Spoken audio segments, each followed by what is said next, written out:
Even though it's still a little bit cold, February is a great time to get your garden started. February is the time to start your heat-loving, slow-growing vegetables like peppers so that they'll be ready to transplant on time. It's also a great time to start cold hardy plants for your spring garden that prefer to be transplanted, such as cauliflower. Try the seed planting calculator in our online resource center to figure out the best planting dates for your area.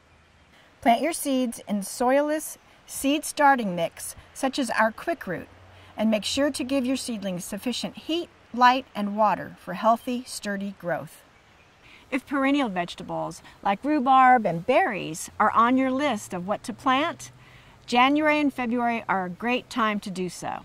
Check out groworganic.com for all the perennial vegetables available at this time. Map all your February blooming bulbs for next year's planting scheme. If you haven't already done it, February is a great time to prune your grapes. Check out our video on how to prune your grapes.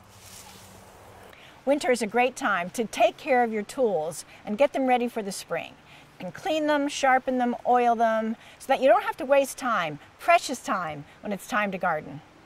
Taking good care of your hand tools, long-handled tools, trellises, fences, and other supplies will help them last longer and work better.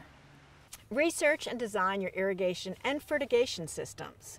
Check out our video on both topics.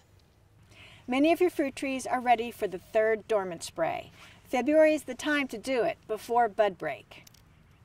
February is a great time to zap all those little newly formed weeds with the flamer. In February, that's when our county sprays the roadside with some pretty strong chemicals like glyphosate. Be sure and check with your county roadway maintenance department to find out how you can prevent spraying on your property, like I've done. And most importantly, enjoy the first signs of spring in February with your daphne, camellia, and some of the early flower bulbs like crocus. And grow organic for life.